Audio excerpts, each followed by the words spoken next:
Well, hello and welcome to the Well After Hours. I am your host, Beverly Allen, and I'm always thrilled to meet with you every week around the Well After Hours. And in fact, I want to invite you to become part of the community of the Well After Hours by liking and sharing our conversations and also subscribing to our channel because you can help us make an impact on the world because that is really our mission. We have so many phenomenal guests and voices that come that share their expertise and their professionalism that can impact lives and help build faith. So if you help us do this, I will be so appreciative. Well, I'll say this now. September, we're almost at the end of the year, but September is a very important month because it is also recognized as National Suicide Prevention Awareness Month.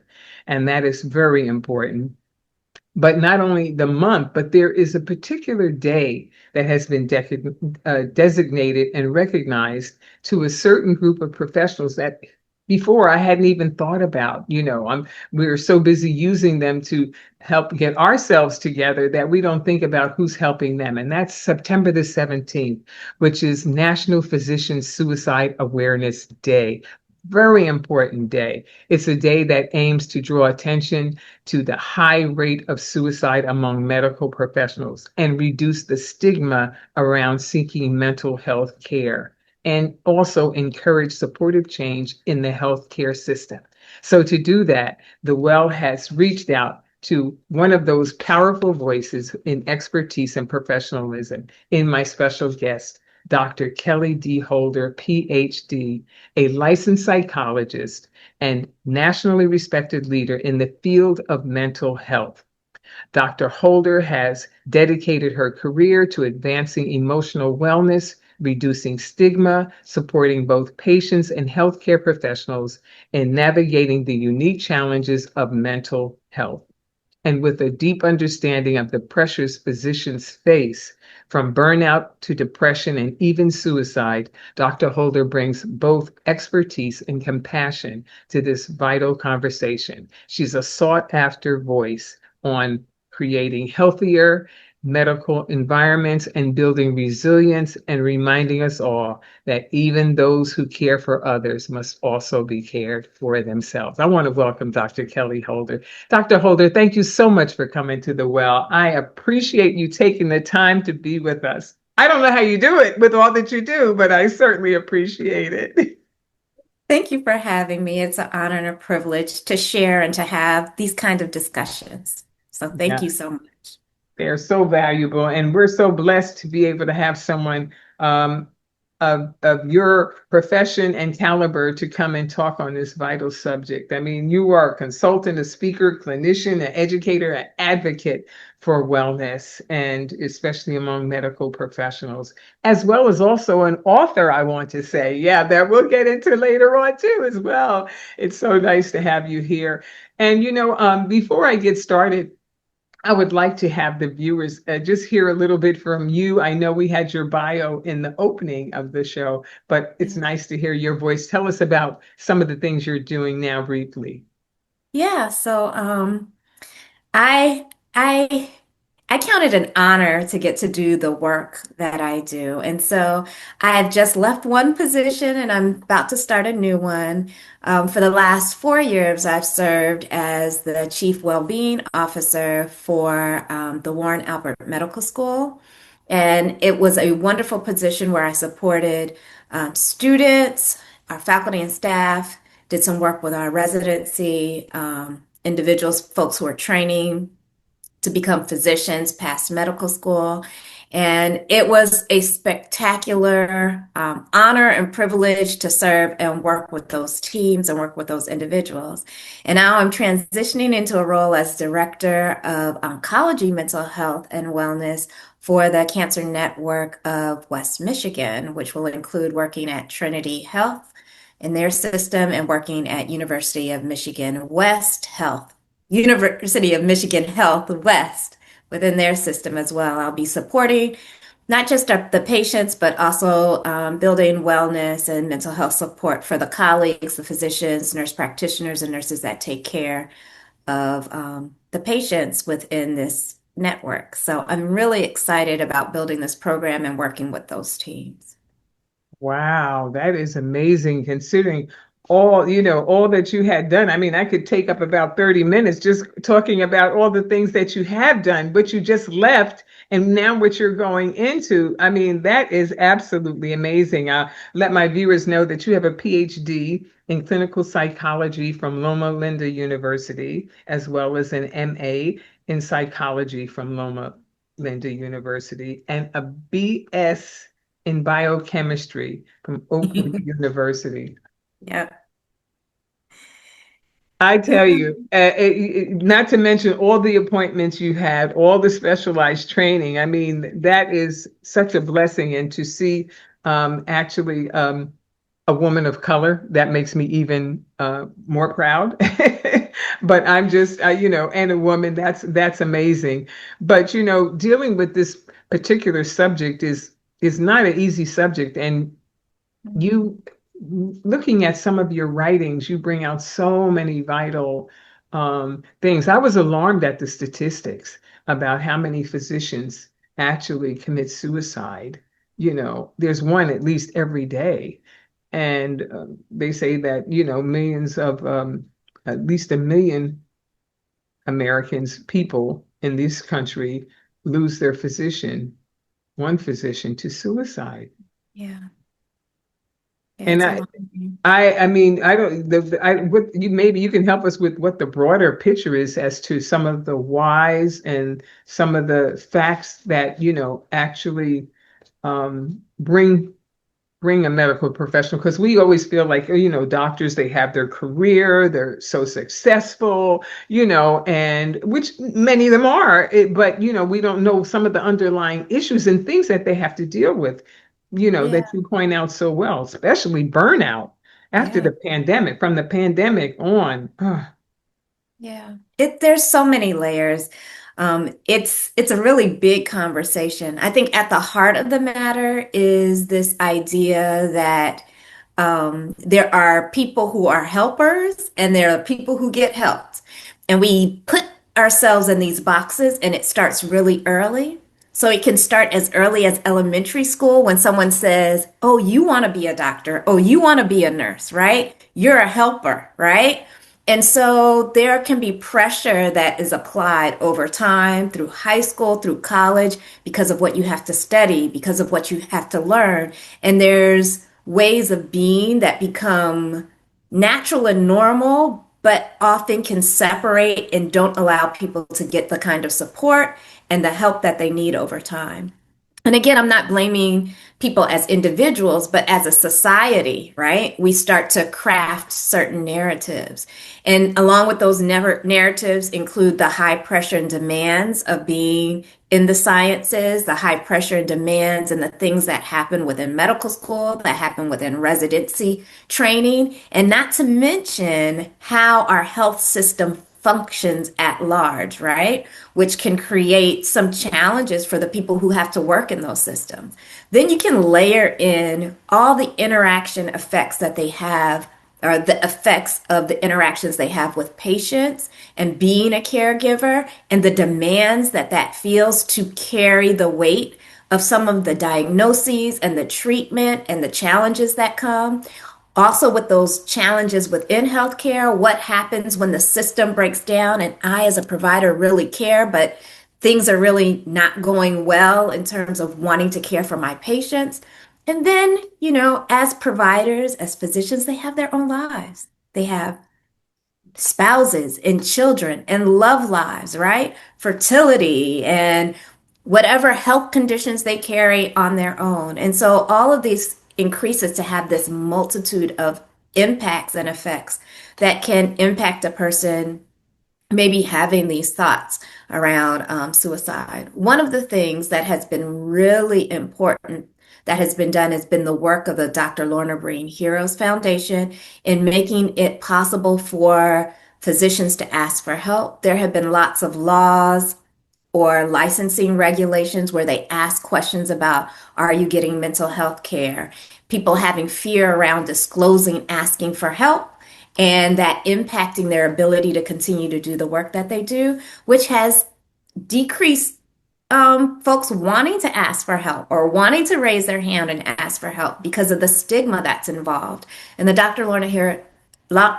Lorna Breen Heroes Foundation has not only aided with decreasing stigma, but helping with changing laws and changing licensing regulations within states and within hospital systems so that people can feel safer raising their hands and saying, you know what, I might need some help. So there's been so many things, but that was the one thing I really wanted to highlight. Yeah. Oh my goodness. Please feel free to highlight anything that may come to mind because um, you know, in thinking about, as you mentioned, they do have separate lives too, apart from their professions, as most professionals do. But Yeah. theirs doesn't leave them. So it follows them home, and they can get a call in the middle of the night or anything, and can happen that can take them uh, off course away from that. And I wondered, and this is just something that I just was thinking when I'm thinking back from years ago, before there were group insurances where, kind of doctors all got together and they formed like their own smaller group instead of just a hospital group, they had their own private medical, groups that you could go to. Um, and when the doctor just had his own private practice, and we think about the stress involved, now doctors are so overwhelmed. Not only do they have private practices, some of them are connected to um, daycare facilities, rehab facilities, senior facilities where people are sick, and they've got all those patients plus the patients from the hospital. I'm like, how do you keep up with all that? And those institutions are there to also make money. So they reduce staff, and I have seen that happen in facilities where I've had family members that I had to go and care for, or watch over. Had I not been there, some things that could have happened because even nursing staff is reduced. They put more work on staff and they're burning out, even the nurses, some of them, And you do wonder, like, where do they get help? You try to pitch in and do help and say, oh, I can do this, while you do that, or I'll bathe them, or I'll do this and that, because it's just, there just doesn't seem those in place. Like you say, a system is in place that doesn't take into consideration the staffing, and I would say ultimately the patient, because you're not providing enough care there. And it's like how they just think it's just a normal day. They've accepted that the staff has kind of accepted as normalization because it's like, what can we do? Yeah, gets really tough depending on what the limitations are. When we're talking about staffing, that just gets hard, right? When you don't have enough human capital to do the work that needs to be done. And we can't leave out this idea that when we show up in a healthcare system and we need help, we want to be cared for, not just the checklist of things that needs to be done. We want our providers to be compassionate and thoughtful. And if we forgot something or we're running late, we want people to extend grace to us and support us. And we know that extending compassion and connection can be really hard when time is limited, right? Mm. So we're expecting all of this goodness when we come into being in the patient role. And oftentimes providers aren't given all the space and time they need so that they provide us with the care that we're seeking to begin with. Like, we'll be upset, right? Mhm. If our doctor's short with us, if the nurse didn't smile, if the person who brought us in the room doesn't say good morning, you know? That's so We true. want a certain level of care, and then the systems are at a limit. And so we're asking people to do things that can be really hard when there's a crunch for time and there's not enough people to get everything done. Yeah, boy, that is so true. And um, you seeing overall how knowing how the system works and working towards trying to, help um, physicians and mental care professionals um, actually get more help. What do you think is lacking in the system itself that can actually that they things maybe some things that they really could do to help bring about change? Yeah.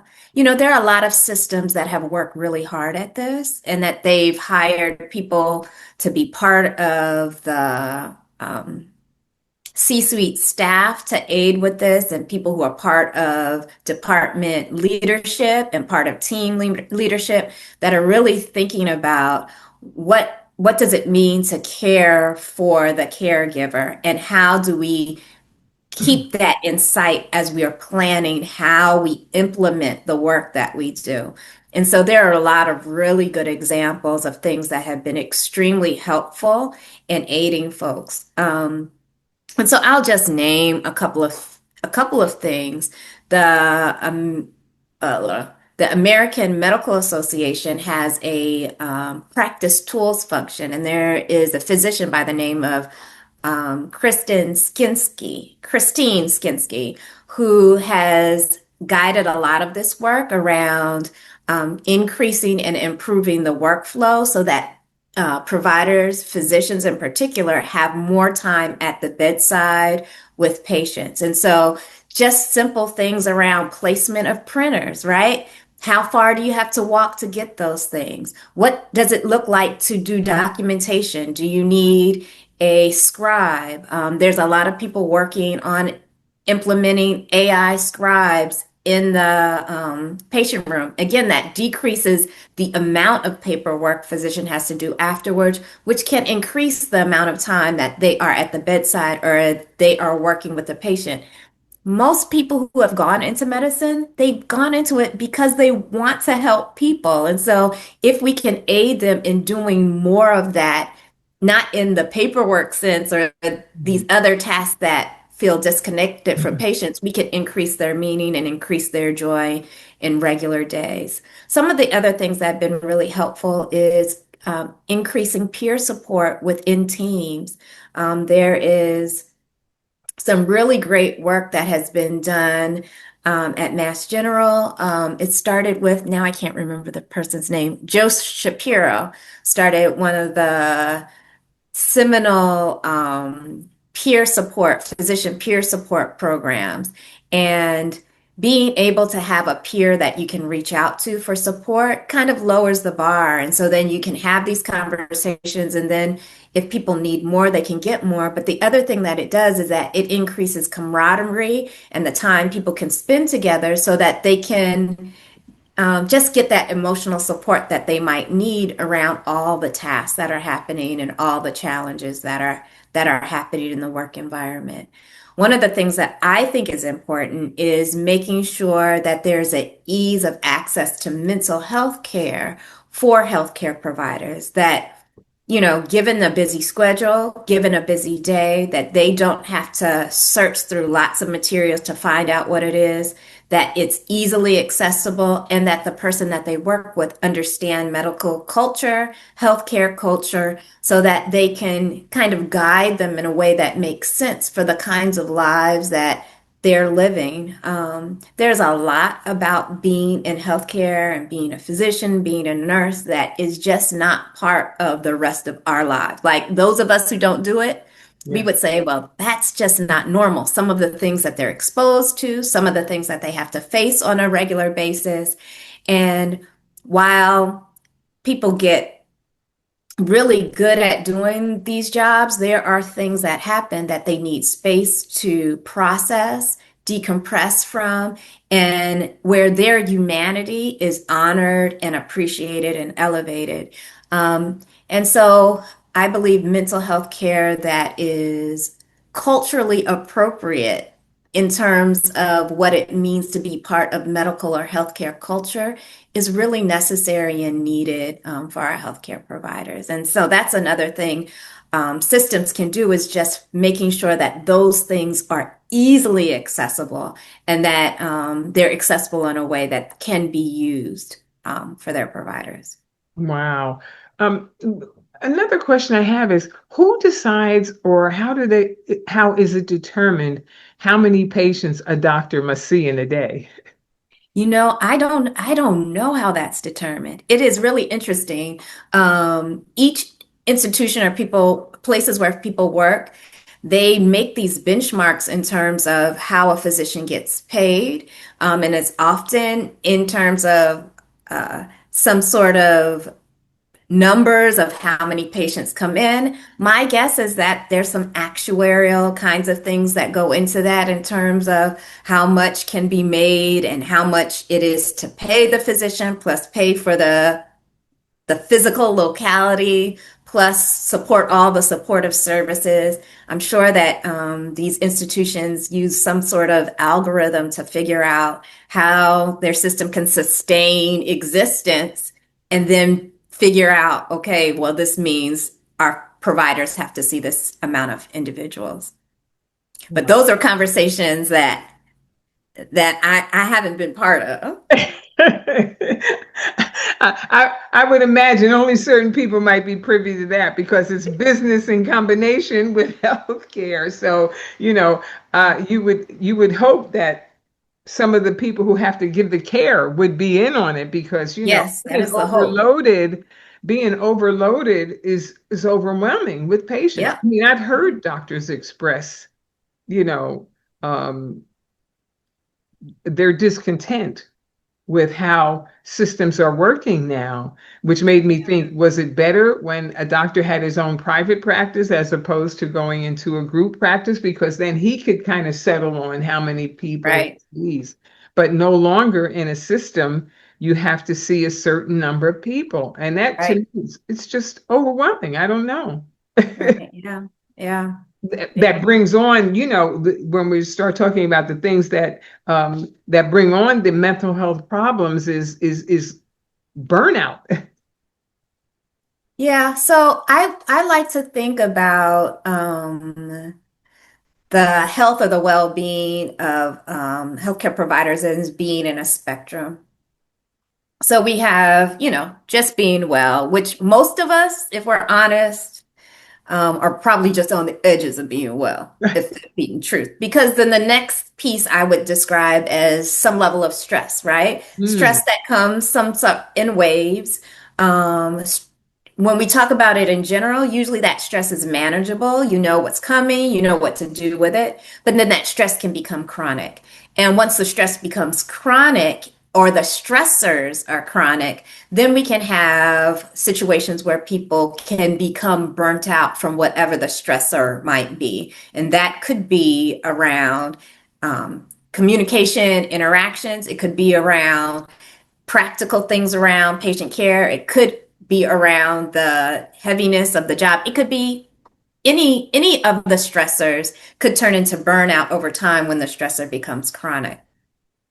Now we know that burnout does not mean someone will have a mental health disorder or diagnosis. However, we do know that if the burnout lasts too long and the stressors continue to increase, it creates an environment, right, yeah. for someone who may not have had depression to have depression, or someone who might not have had anxiety to have anxiety. And so there are different kinds of techniques we want to use around managing stress, then managing and dealing with burnout. And then we have our mental health conditions, anxiety, depression, post-traumatic stress disorder, the full gamut of things. And those are things that need to be treated and need to be treated right away. They're not While the things we might do to mitigate burnout could be helpful for this group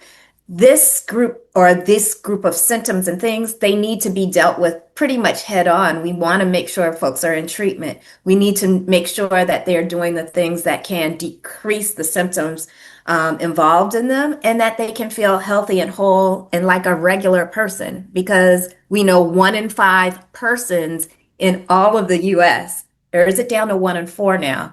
have a diagnosed mental illness. And this is just everybody, regular folks, all of us, right? A diagnosed mental illness. So we know that our healthcare providers, physicians, nurses, physical therapists, whomever fall into this category of our humanity, right? And so we are going to have folks who are in this category. And how is the work environment increasing the stress that can come and exacerbating those conditions? And so just making sure that they have access to care and can get cared for. So like the rest of us can still have meaningful work, meaningful lives, because again, in our humanity, we have all these experiences and we get to have them. It's part of just being a human being. But when we think about our healthcare professionals, we want to make sure that it is okay for them to continue to get help, continue to get support so that can show up in the spaces where we need them the most. Wow. You know, I there's a stigma around mental health, period. So I could imagine how difficult it must be for a physician or a medical professional, because the moment you say, I may be experiencing, some mental illness now, and I don't know what is the cross bridge or the crossover that brings you from mental wellness to mental illness. How do how do you type that? How do you Yeah. determine when someone is really has a mental Illness. Well, illness? that's a good question. And there's a lot of factors that go into that. So we know that a lot of us come here with a certain brain chemistry and physiology that puts us susceptible from the beginning, right? Our parents have mental illness, our grandparents have mental illness, and we're going to inherit some of that. Some of us have had situations early in our lives that make us susceptible to having more challenges with our mental health, just because of the nature of the difficulties, challenges, or traumas that we've experienced.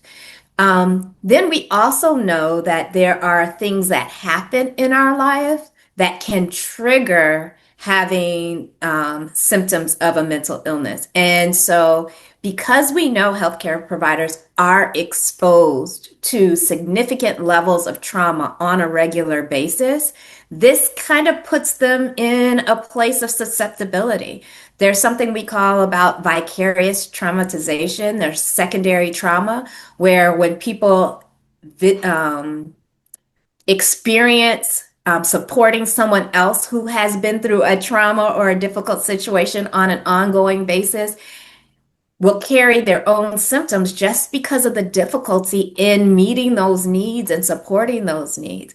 And that's a level of susceptibility. Oftentimes, at least in the spaces I'm in, when we talk about trauma, we talk about like more mental health kinds of things. But trauma is, watching people die, folks losing limbs, family members losing people who are important to them, someone's health not returning to the place where they wanted it to be throughout treatment. I mean, all of those are insults, and our healthcare providers carry those stories. We often talk about in healthcare when we are supporting folks with compassion and saying, when someone comes in, this is a regular day for you. It's the worst day of this person's life when they come into the healthcare system. So, healthcare providers are meeting multiple people on the worst day of their life several times a day and significantly over time. I mean, and that's the dramatic view of what it means to be a healthcare provider and work in lots of the spaces in which they do work. Wow. Um, do most, well, it's very hard for a medical professional to come forward about that. Is there anything in place? I've heard in law enforcement there is, but I was wondering in the medical field where you have to have um, like a psychoanalysis of a person's health. to see where they are mentally, to make sure that they are, because they deal with so much that they have to maybe, I don't know, not pass every year, but at least see a professional within. No, I have not heard of something like that. Yeah, I have not heard of anything like that. I know that there are lots of programs, training programs, and healthcare facilities that offer something that is like an opt-out program, which provides them with this opportunity to meet with a mental health professional or well-being professional and gets an opportunity to have a check-in, provide them with resources and tools. And again, in these places, they're opt-out. They don't have to, but it makes it easy for them to access support should they need that level of support. I was wondering, if it were mandatory, um, that maybe it might make be easier for them to not have to make the decision. They do it because they have to, in a sense, Yeah. but not for a judgment, but just for there to be a safe Yeah. space where they could. Where they could. I think in theory, I think that sounds beautiful, especially as a mental health provider. The other piece on the other side of that is that, there has been a lot of harm done for individuals disclosing that Hmm. creating something like that could feel unsafe. And the hope is that folks do seek out the care they need, whether it's within the system where they work or they're just their own mental health or own wellness or coaching or support services. And a lot of people feel really comfortable seeking those things out on their own, especially over time. When we look at um, I would say a younger generation of healthcare providers. They're willing to have those conversations and do them. Do they feel safe doing them in the institutions in which they work or they go to school? Some may not, just because of the history, right? If we Yeah. look back and see the things that have happened. And so, really, it's good to encourage folks to reach out, encourage folks to seek support and create healthy environments for themselves and create healthy environments within the system. But it gets dicey when you say, oh, someone has to seek help within the same system in which they work, if that makes sense. Yeah, no, it does. It really does. Because we would all have a fear, because I'd have a fear of being exposed. I mean, you want to be honest and you want to be transparent, but what will people do with that transparency? In the end, I mean, unless someone really sees that your work is truly being affected, that they have to step in and say, wait a minute. I But do have to add, though, because I work in this space and those individuals who do this work really hard to make these services confidential, make them easily accessible, make them happen for the providers. I know a lot of systems that have psychologists and other mental health professionals that they've hired to support their healthcare staff.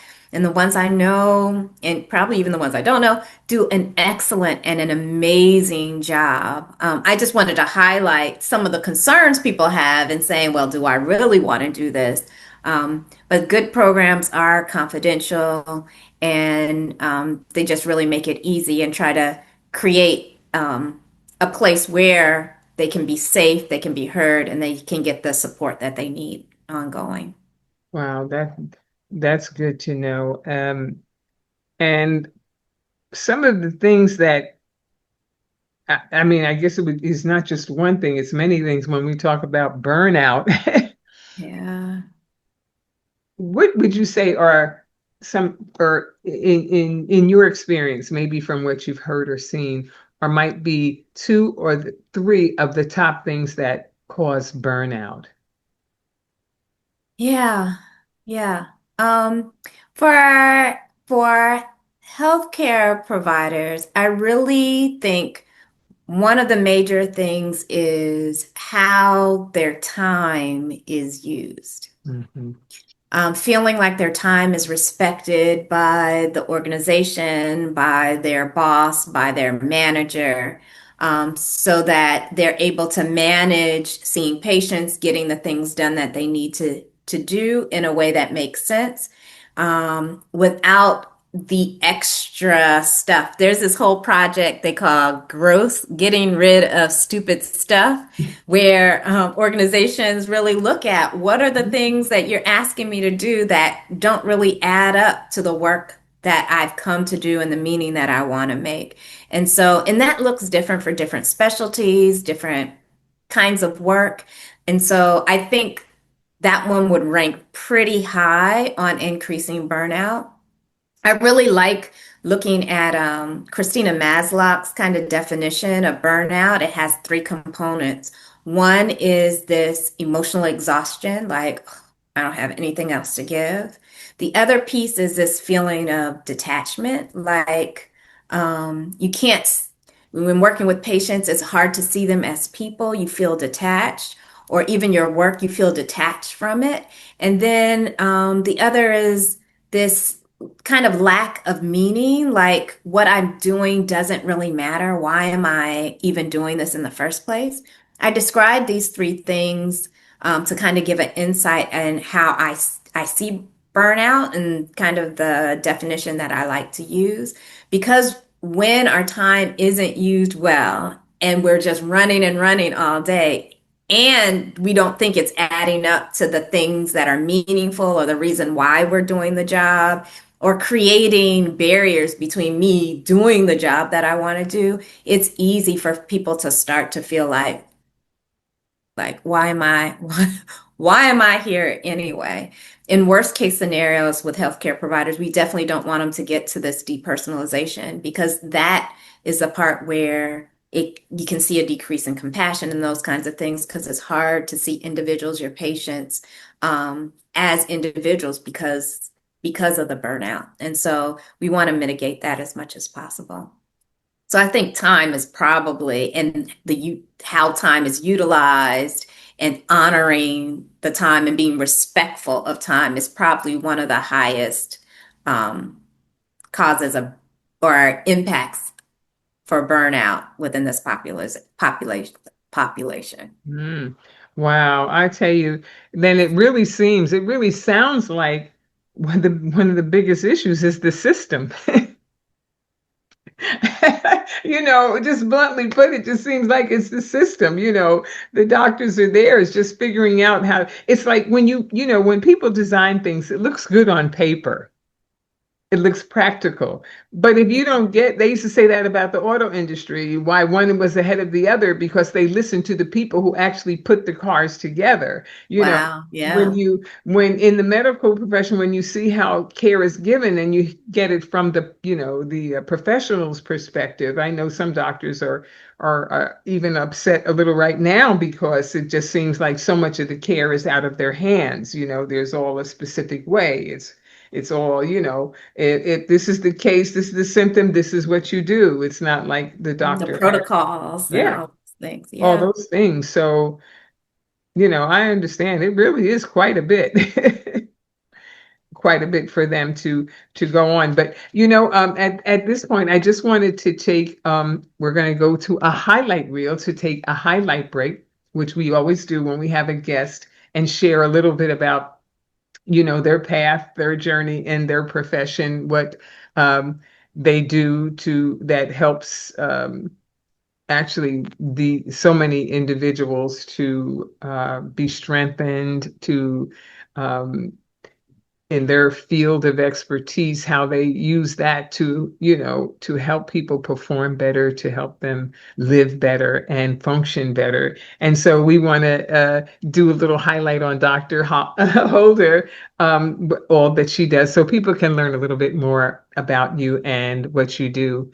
And we'll be back. We're not going away, so don't take a break. Take a sip of your favorite drink, whatever you have, your coffee, your tea, or lemonade, and we're going to just share with you a highlight reel on Dr. Holder and what she's doing and on this subject matter, and we'll be right back. Don't go away, there's more.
I came into well-being work in a very interesting way. I am a psychologist, and almost 10 years ago, I had this really great opportunity to start and run and build an office of student mental health and counseling at a medical school. And we did this work, the office grew. We didn't just take care of medical students, we took care of nursing students and graduate students, and then eventually medical residents, and then eventually our faculty and staff. And I found while I was doing that work that not only were we caring for their mental health, but we were noticing challenges in the system that was causing a resurgence of the problems that we were seeing. And so I was able to start to do some advocacy in our own healthcare system, go up in different places, and it provided the opportunity for me to take the role that I have now. I am fiercely passionate, clearly about mental health, but also about well-being and how we create a system that offers folks the opportunity to not have to sacrifice their own well-being while they are trying to serve other people.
Okay, well, we're back, and I'm sure you enjoyed getting all those highlights and learning so much about Dr. Holder. And we're going to provide all the information on how to reach out and contact her.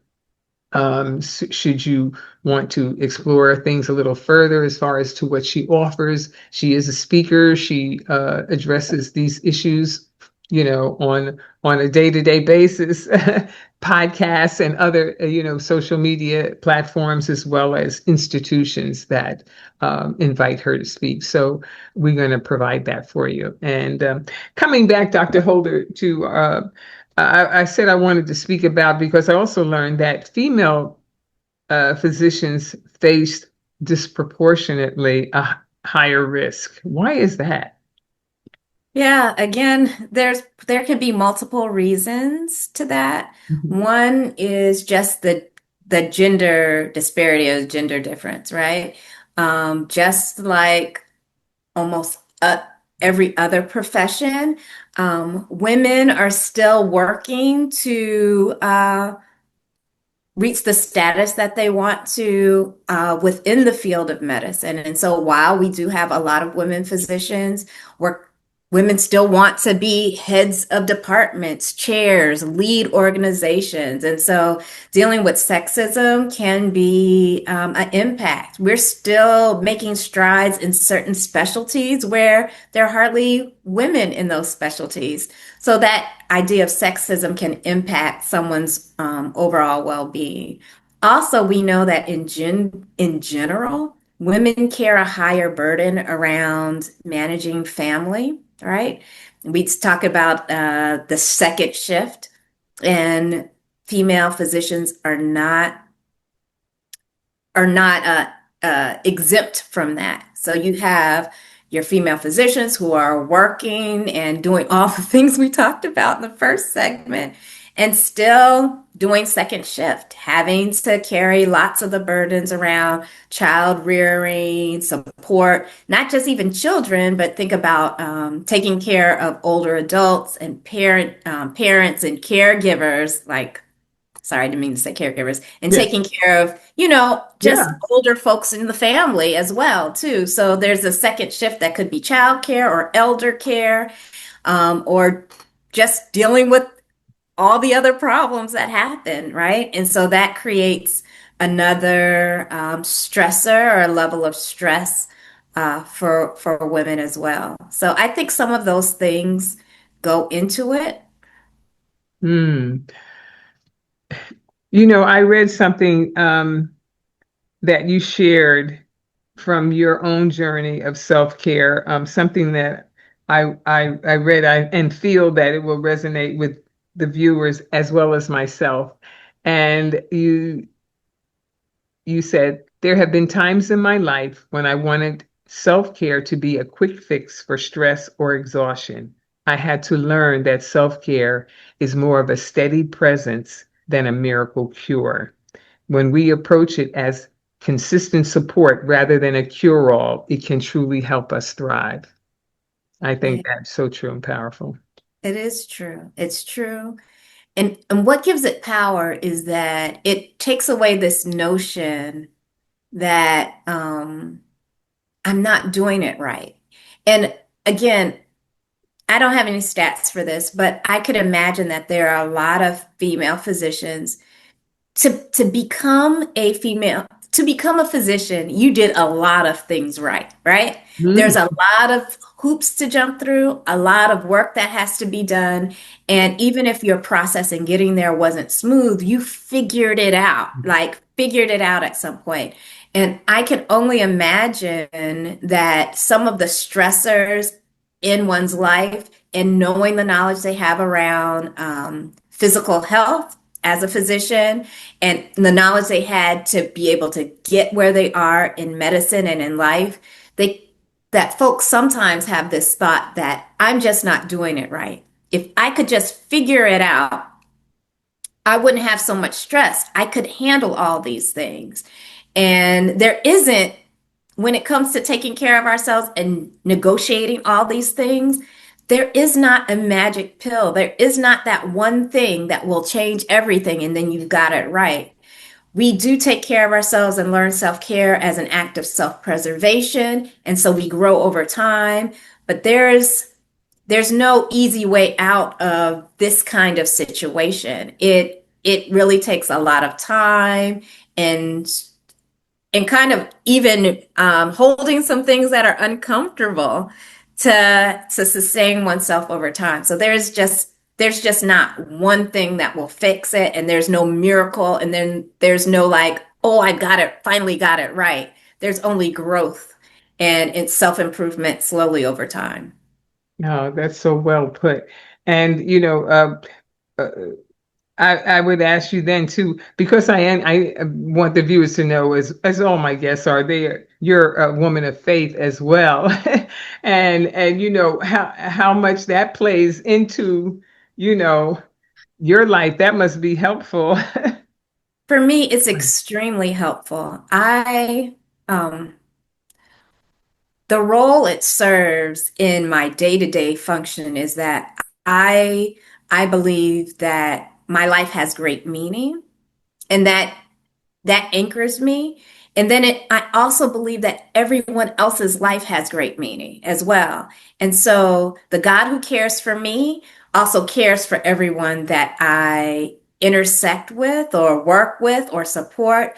And so um, my faith really helps me stay grounded as I'm doing the work. I am reminded that there is a call on my life and that I am enabled and have been given every tool I need for various situations. But I'm also reminded that God sends people as tools for support as well. And so it makes me not as hesitant to reach out to a colleague and say, hey, can you give me some tips on this situation or this diagnosis or building this program? What are you doing? And so it allows me to both feel secure and anchored, but also safe to reach out and get support, not just for the work I do, but for myself as well. Hmm. Hmm. Oh, that is so good to hear you say that. I'm sure many people would be encouraged by that because it's so important when you can hear someone, a colleague or someone who is in the same, in that same professional vein, tell that, especially for women, because we do carry a heavier burden. We feel so responsible for so much.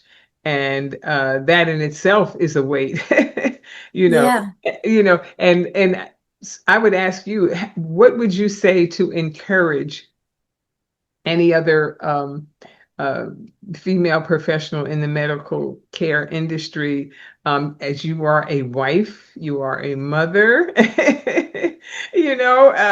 you are a working mom, in a medical profession that has to interact with people who are on the verge or on the edge, of Yeah.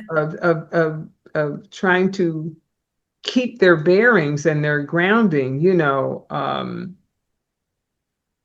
what be your I know your faith has helped you. What are some tips or strategies or things, you know, um, I know along with faith and I know prayer that you could, tell or Yeah. share with other women things they could do because time is such a factor, you know what I mean, because your kids want your time, your husband wants your time, they know the mommy goes to work, they think it's a 9 to 5, okay. When you get home it stops, it doesn't. Well, I mean, your husband understands that well because he's he's a doctor too, which makes it even more interesting how you two, I think you could do a master class. It is like every day is not the same. And so maybe that's what I would start with is just saying, every day is not the same, and that can be okay. The first thing that came to mind, and it sounds counterintuitive, but I would say it is okay to go slow. Going slow is okay. You're going to still get where you need to go. I think there's a fear that if we don't move fast enough, we're not going to get all the things done. The best analogy I have for this is I'm gonna tell on my husband a bit, but we were driving somewhere and after we were taking my son to a doctor's appointment, and we drove separately because after it was over I needed to go one place, he needed to go somewhere else. And so once we figured out where to go, I called him as we were driving. I said, you could go ahead and leave me because he likes to drive faster than I do. You could go ahead and leave me. I will get there. I'll meet you there. You don't have to, because sometimes we just like trailing together. But I Yes. called him and said, you can leave me. And that way, at least if you get there before me, we'll be on time. I'm just Hmm. going to take my time. You Yeah. can leave me. So he says, okay. And I see him like take off in the car, right? He takes off, whatever. When I arrive and I pull up to the garage, he is at the gate of the garage. He hasn't gotten that far. And it reminded me, there used to be maybe it's an Allstate commercial where the person's zooming and then they Yes. end up at the location at the same time. The that's honestly what happens, right? We think that if we just rush, do this, do that, right? We can get somewhere faster, get over this hump. And all we do is just run our wheels. Hmm. And Hmm. so as a mom, as a working person, I have 3 kids and um I volunteer and do all these other things. I'm always tempted to rush. Like, okay, if I could just hurry up and get it done. And when you hurry up and get it done, what you end up doing is when you need to go to the bathroom, you don't. You're just like, no, I got to push through it. When you need to stop and get a sip of water, you don't. Like, I can't take those 2 minutes, 30 seconds to do that. I'm just going to rush and get this done. When you work like that, you don't stop, you don't eat lunch, right? When your body says, I need to stretch, I need to move, you don't go and take a quick lap around your unit or outside, right? So the rushing keeps us from caring for ourselves in ways that bring us joy and meaning. And so if I could communicate anything, don't be afraid to slow down. You are still going to get there. So it's much better to get there well, to have taken that sip of water, to have gone for that walk, to have eaten a meal, right? Because the time you save not doing those things doesn't really add up. It doesn't give the benefit that you really that we imagine Mhm. that it will. I mean, and this is something I constantly am constantly reminding myself of. It's not a place I've arrived. It's a constant thing I'm reminding myself. And so if I could share that with anybody as an encouragement, I would, because it is in those moments that we actually see and feel the growth and feel cared for. Oftentimes we think it's going to be in, I got a whole day off and I went and did this wonderful thing. And while it's amazing to take long vacations and do these luxurious things, are truly where our goodness comes is in those everyday moments and making our regular lived days feel like I could do this again. I could come back again, right? And so slowing down can help us get there with a lot more wholeness. That is so, so, so, so powerful, what you just said. That is, and so, so true. It just goes back to when you said when we approach it as consistent support rather than one thing like, okay, that one vacation, you still have to come back to reality and to the day-to-day things in life that are going to be there Yep, when you get yep, back. yep. So with Always there, always there. Yeah. And like you say, the day-to-day things, taking time out, slow it down. Don't go so fast. Like you said, it's like the tortoise and the hare race, you know. They think he's going to get there like that. You're going to get there, but get there well. It's how you get there. Right, You right. know, that's so helpful. Oh my goodness. That was a master class in just what you said. But really, really, really, because it's so true. Everything is so hurried in life now, you know. We just have to rush. We have to hurry up and get it done. And Yeah, you get it done, but how do you get it done? Then you're exhausted, you know, and you're not built up and strengthened as you could be. So that is so valuable. And I tell you, it just seems like I looked at the clock. I'm like, already? Is the time really? Is the time really gone? I just appreciate it so much, you know. And I'll stop. I'm not going to say we're finished, but I'm going to stop okay. because that means I have to have you back. Okay. Well, to come back again, which would be wonderful. We'd be honored to have you back, have your voice back here at the well, and keep up with the work that you're doing and what you're doing because it's so helpful and so meaningful and impactful. And that's what we really want to do is to make an impact, you know, on not just the faith-based community, but the community at large, but Yeah, particularly, you know, yeah, we need all the help that we can get. you got that right. All the sources. So, so it is so good. And so I have to thank you for being here. And if you have any other closing remarks that you feel on your heart to make, please do so. And then after that, I'm going to ask you to close us out with prayer. Sure. I do have one closing thought. Yes. I really want to share, and it's come up in my mind a couple of times during this conversation, is that we have to resist the urge of putting ourselves in the bucket of being a helper or the person who receives help or the teacher or the student or the person who gives and then the persons who receive. It does damage on both ends. So when I think about healthcare providers, they've been put in a role that they are just the ones who help. They help at work. When they get home, family calls about all the situations. They are the helpers. And even if they have not made that thought themselves, when we put them in that bucket, it creates this situation where they cannot ask for help. And when we put ourselves in the bucket of only being helped or the only learning or only the mentee, we never value what we've learned along the way and the things that we could do to be supportive of others. And so, one of the things I really want to leave with your viewers is Allow it to be okay that you both give and you receive, that you both are taught and you put yourself in a position to teach. When we can share in that kind of back and forth, that's where real community happens. And that's how people can be supported long term because there's not just one person we're holding up as if something happens to you, we don't know what we're going to do. That person can get support from us and then they can give support to us. And so we want to create communities that feel healthy and whole and safe. And one of the ways to do that is to make space to both give and to receive. And so I think that's really important given our topic, but just given our lives in general. Yeah, that is very important. Thank you so much. I'm glad you shared that. That is because it's just it was just well said. I have nothing to add or take away from that. That was really, really, really great food for thought. So I appreciate that. So with that, viewers, I thank you for being with us today, as always, around the well. And we'll look for you next week, the same time, same place. But at this moment, just be with us in prayer as Dr. Holder will close us out. Thank you so much. Sure. Yeah.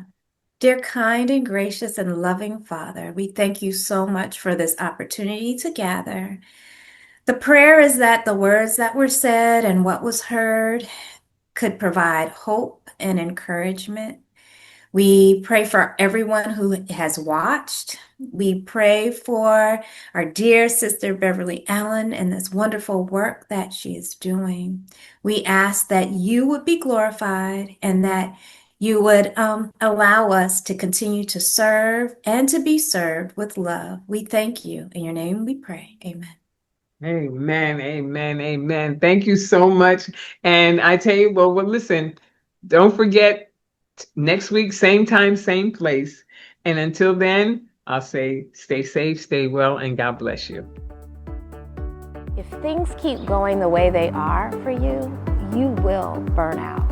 And so there is a need for you to make space for how you could care for yourself better. Leave space for it to be okay that there are some circumstances that are outside of your control right now. You are learning to figure out how to care for yourself best in the madness of a situation you did not create. Yet you're here now.